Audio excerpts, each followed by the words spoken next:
Olá, eu sou a Josiane Prado, sou enfermeira e hoje eu vim trazer um pouquinho do meu conhecimento sobre processo de enfermagem para colaborar, com vocês no dia a dia do trabalho, ok? Então vamos lá. Quando a gente fala de processo de enfermagem, a gente tem que lembrar que a SAI faz parte do processo de enfermagem. Então, pensando historicamente, a gente tem que lembrar da Florence, que foi a pioneira da aplicação da sistematização de enfermagem.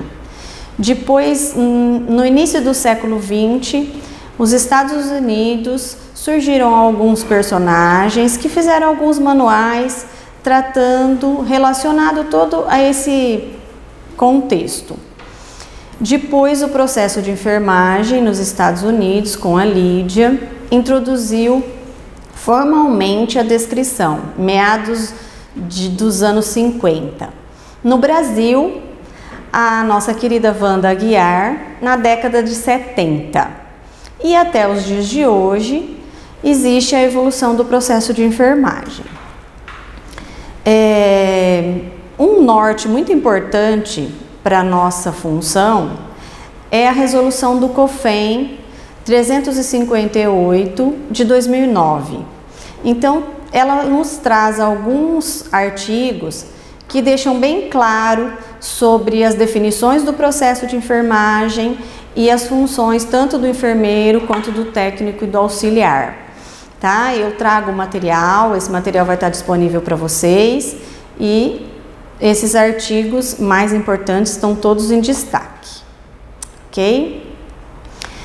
Acrescento também a resolução do COFEM 0564 de 2017, que também menciona sobre a aplicação do processo de enfermagem. Tá? E a questão de documentar formalmente todas as etapas do processo.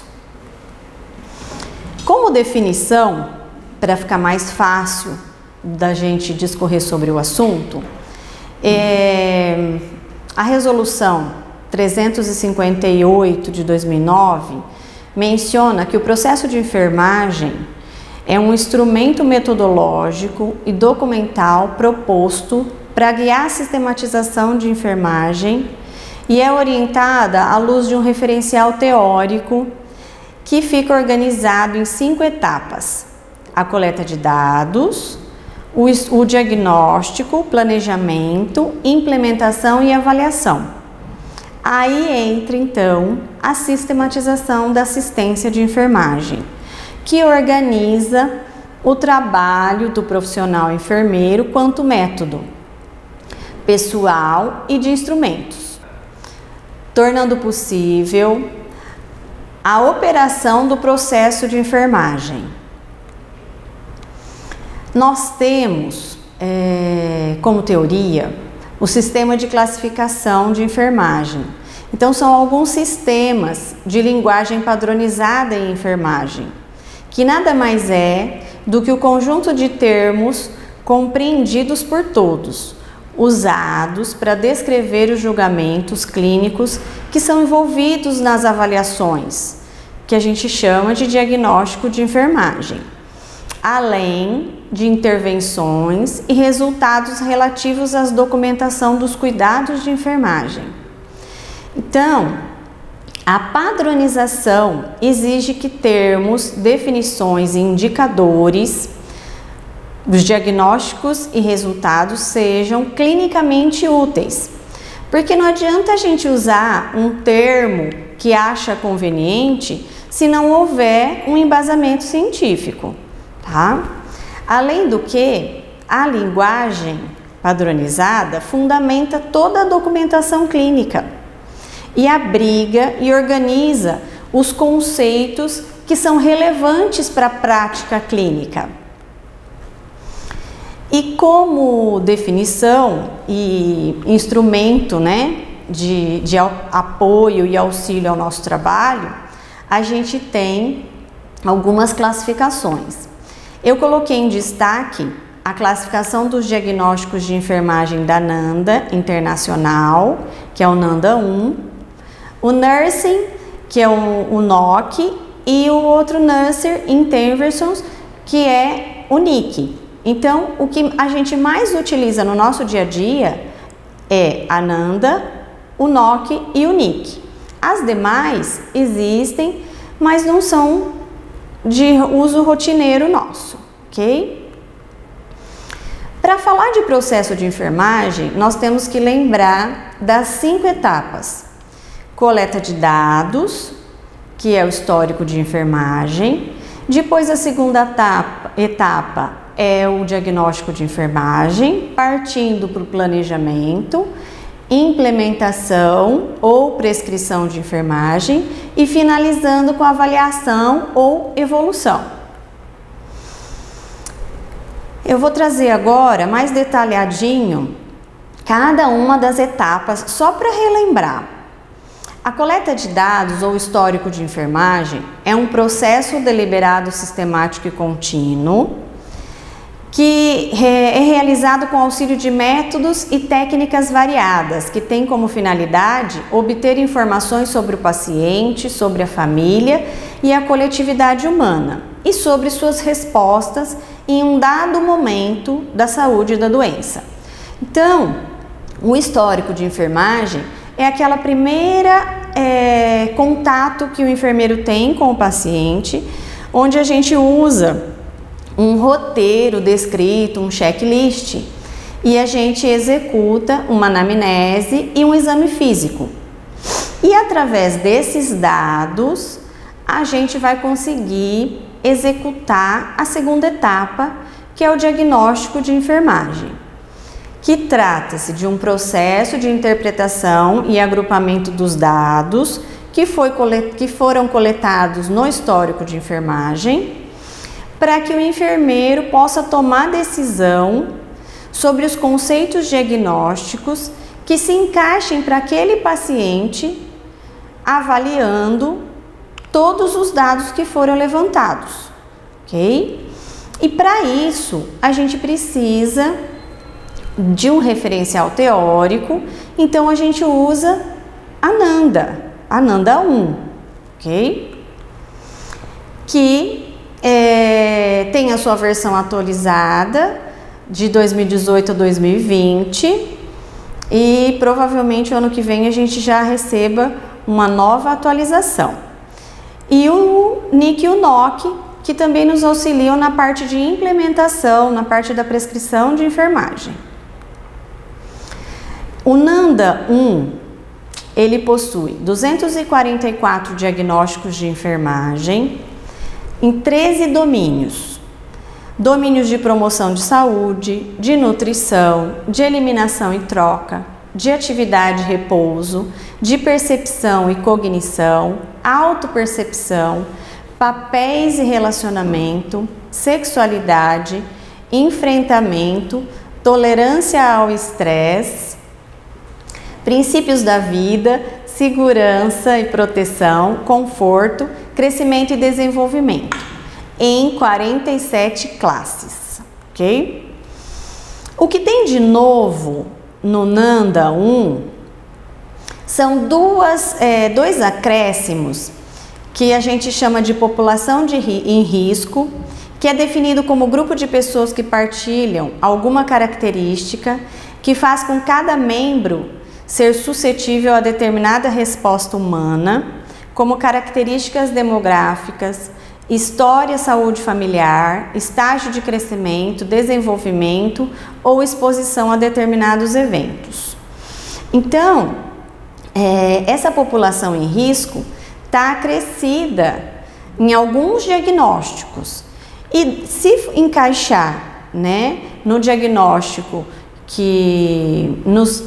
se encaixar nas informações colhidas e no diagnóstico que você vai prescrever, você já inclui, ok?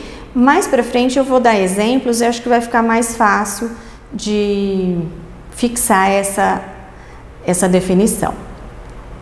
Outra novidade são condições associadas, que definimos como são diagnósticos médicos, lesões, procedimentos, dispositivos médicos ou agentes farmacêuticos. Essas condições não são independentes, modificáveis pelo enfermeiro, embora elas dão apoio na hora da precisão nos diagnósticos.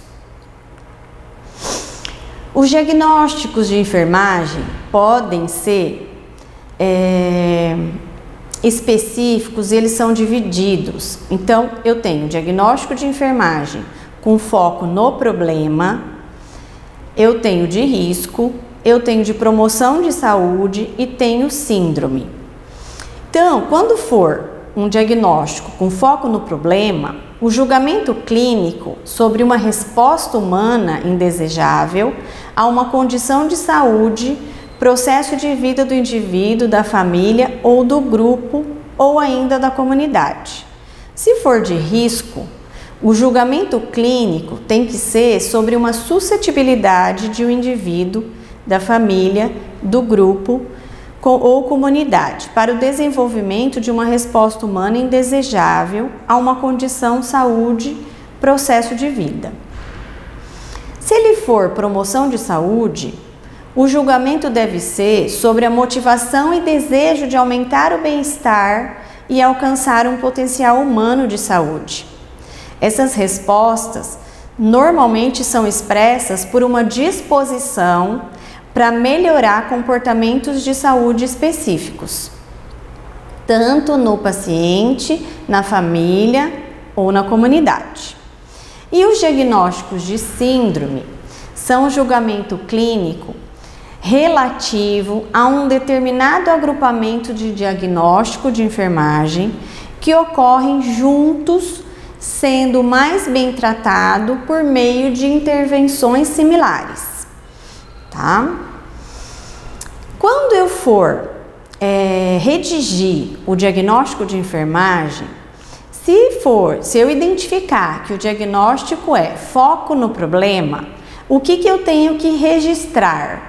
O título, a definição, as características definidoras, os fatores relacionados, população em risco e condições associadas. Então, aqui a gente já inclui população em risco e condições associadas, que são as novidades. Se eu for falar, levantei um diagnóstico de risco, paciente tem um risco que pode acontecer. Então, obrigatoriamente, eu vou ter que registrar título, né, a definição, o fator de risco e a condição associada. Se for promoção de saúde, eu preciso do título, da definição e das características definidoras. Se for síndrome, eu preciso do título, da definição, do fator de risco e das condições associadas. Em todos eles, quando eu falo definição, na verdade eu não preciso escrever a definição. Eu preciso da definição só para fortalecer, né, que esse diagnóstico que eu levantei está correto. Ele se encaixa para aquele paciente, tá? Bom, eu vou trazer alguns exemplos para vocês para ficar mais fácil. Então, o diagnóstico de enfermagem com foco no problema. Então, eu diagnostiquei naquela paciente que a amamentação é ineficaz. Então, eu preciso que tenha alguma coisa relacionada a. Quando eu penso na questão de relacionada, o que é isso? É a causa, um fator que esteja relacionado a essa amamentação que está ineficaz. E aí eu preciso de evidências. Que evidências? Os sinais que ela me apresenta. Então eu uso características definidoras. E aí, quando eu falo amamentação ineficaz relacionada a alimentações suplementares com bico artificial. É a causa, é o fator que está relacionado a essa amamentação. E evidenciado por lactente chora ao ser posto na mama e sucção da mama não sustentada. Então, quando eu vou lá na página do NANDA, eu tenho o título, eu tenho a definição. A definição só serve para fortalecer que o diagnóstico se encaixa ali naquela situação. E aí eu preciso das características e dos fatores relacionados. Tem uma série de itens, então eu tenho várias opções para se encaixar naquele diagnóstico que eu for redigir. Na hora de descrever e registrar formalmente, como é que vai ficar esse diagnóstico? Ele vai ficar assim: amamentação ineficaz relacionado a alimentações suplementares com bico artificial, evidenciado por lactente chora ao ser posto na mama. Além disso, eu posso colocar mais de um. Nesse caso, eu coloquei e sucção da mama não sustentada. Ok? Pronto, é isso que eu preciso. Então, esse diagnóstico com foco no problema está preparado e finalizado. Quando eu for falar de diagnóstico de enfermagem de risco, é algo que pode acontecer, que esse paciente está exposto. Então, no meu exemplo, eu coloquei risco de baixa autoestima, risco de baixa autoestima situacional. Eu preciso colocar o quê? Só um fator de risco que se encaixa aí, só uma evidência.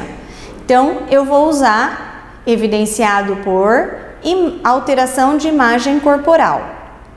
Exemplo, vai ficar a descrição: risco de baixa autoestima situacional evidenciado por alteração da imagem corporal. Simples assim, só isso, ok? Josi, eu posso colocar alguma palavra que eu acho que se encaixa melhor? Não. A gente só pode utilizar, quando você vai redigir o diagnóstico de enfermagem, exatamente como está descrito na referência teórica do NANDA 1, ok? Exatamente como está descrito lá é que a gente vai redigir o nosso diagnóstico. Se eu for falar de diagnóstico de promoção de saúde, eu vou utilizar o que eu levantei é disposição para controle da saúde melhorado, evidenciado por expressa desejo de melhorar as escolhas da vida para alcançar as metas. Quando eu for redigir, vai ficar descrito da seguinte maneira: disposição para controle da saúde melhorado, evidenciado por expressa desejo de melhorar as escolhas da vida para alcançar metas, tá? Se for um diagnóstico de síndrome, no caso, o exemplo que eu trouxe é síndrome do estresse por mudança. Ele vai ter que estar relacionado e evidenciado. Então, quando eu for redigir, vai ficar assim o exemplo: síndrome do estresse por mudança relacionado à mudança de ambiental significativa e sistema de apoio insuficiente, evidenciado por alteração no padrão de sono, por medo e estar só. Bom, de diagnóstico finalizamos, mas eu ainda preciso planejar essa assistência e depois prescrever para esse paciente. Então, o planejamento de enfermagem nada mais é do que uma programação que você vai fazer mentalmente de todos os cuidados que você vai descrever na prescrição de enfermagem. Então, o planejamento serve para organizar as ideias, ok? Bom, a próxima etapa é a implementação ou prescrição de enfermagem. O que ela é? Ela é a realização das ações ou intervenções determinadas na etapa de planejamento, baseadas nos diagnósticos de enfermagem que foram levantados.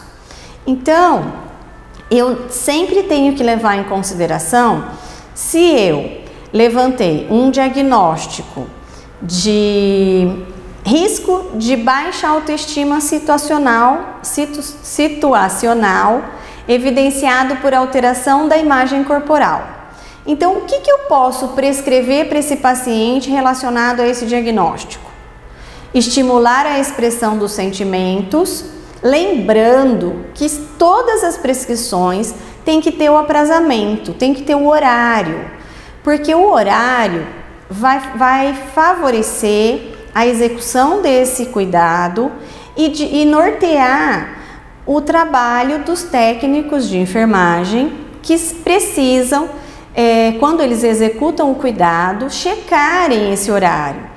Então, no meu exemplo, eu coloquei estimular a expressão dos sentimentos de manhã, de tarde e de noite.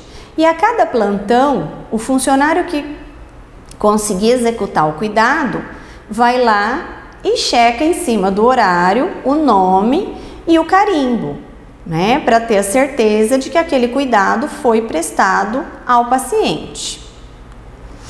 Um outro exemplo de amamentação ineficaz. Então, o diagnóstico que eu levantei foi amamentação ineficaz relacionado a alimentações suplementares com bico artificial, evidenciado por lactente que chora ao peito, ao ser posto no peito ou na mama, e sucção na mama não sustentada.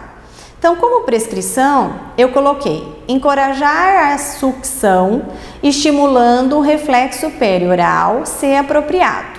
E como aprazamento, eu coloquei de 2 em 2 horas, mas o enfermeiro pode colocar o horário, pode deixar especificado.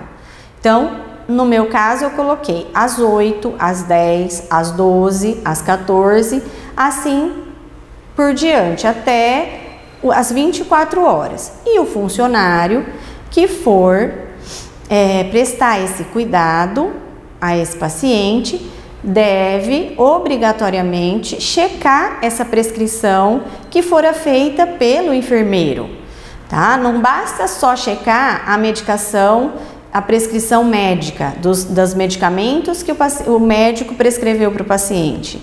O enfermeiro prescreve os cuidados e também precisa ser checado. E por último, nós temos a 5ª etapa, que é a avaliação de enfermagem ou evolução de enfermagem. O que é a evolução? É um processo deliberado, sistemático e contínuo de verificação de mudanças nas respostas do paciente, da família ou da coletividade humana, em um dado momento do processo de saúde e doença, para determinar se as ações e as intervenções de enfermagem alcançaram o resultado esperado e de verificar a necessidade de mudanças, né? Se, por exemplo, se o enfermeiro for fazer uma evolução e ele perceber que teve uma mudança que precisa acrescentar, então automaticamente essa prescrição de enfermagem vai ter que ser refeita, né? E esse detalhe vai ter que constar na evolução do enfermeiro, ok? Bom, eu trago alguns detalhes importantes para a melhora e para a qualidade da evolução que fora feita. Então, ela tem que ter sempre o horário que o enfermeiro vai fazer, ela tem que ter a data, ela tem que ser clara, objetiva, precisa, com uma letra legível, sem rasura. Não pode ser usado corretivo de maneira alguma, porque todo prontuário do paciente é um documento, então não pode existir rasuras e nem usar o corretivo. Quando houver um erro, a gente tem que colocar sem efeito, destaca o que estava incorreto, coloca sem efeito, coloca entre aspas, né? Pode até acrescentar se você errou e dá só uma palavra e precisa refazer, coloca digo e aí descreve da maneira correta. Sempre usar caneta azul, de tinta azul ou preta. Escrever as palavras por extenso. Não usar abreviaturas. Apenas as abreviaturas que fazem parte da terminologia científica. Evitar alguns termos genéricos como dormiu melhor esta noite. Fica muito vago essa fala, então precisa ser descrito de uma maneira mais clara. Não deixar nunca espaços em branco entre uma evolução e outra. Se sobrar uma parte da linha, faz um traço e finaliza com o seu nome legível, com o carimbo, né? Escrito no carimbo o nome, a categoria profissional e o número do Corém. Não pode existir no carimbo nem um símbolo e nem desenhos, ok? Uma outra coisa que é de fundamental importância são as anotações de enfermagem, que nada mais é do que o registro das respostas do paciente frente aos padrões mínimos de enfermagem e aos cuidados individualizados logo após a sua execução e ou registro de alguma intercorrência. Então, as diretrizes para as anotações de enfermagem trazem para nós o seguinte: a priori, quem pode executar as anotações de enfermagem são os enfermeiros e os técnicos. Mas, tratando-se da aplicação do processo de enfermagem, os enfermeiros sempre fazem as evoluções e os técnicos vão fazer as anotações de enfermagem. E essa anotação tem que ter um roteiro. Então, precisa deixar bem claro os cuidados específicos ou as intercorrências que aconteceram com esse paciente. As anotações sempre vão ser úteis nas etapas da sistematização e elas devem responder às prescrições de enfermagem. Então tem que existir uma coerência com as prescrições e as anotações, tá? De competência do enfermeiro, que eu já falei, porém os técnicos que executam a maior parte. Devem sempre conter horário antes do início do registro das informações. Também tem que ser clara e concisa. E no final devem conter o nome, a função e o número do Corém do funcionário que fez a anotação. Eu acho que era isso que eu podia colaborar. Eu queria deixar uma frase. Para os dias bons, sorrisos. Para os dias ruins, paciência. E para todos os dias, fé.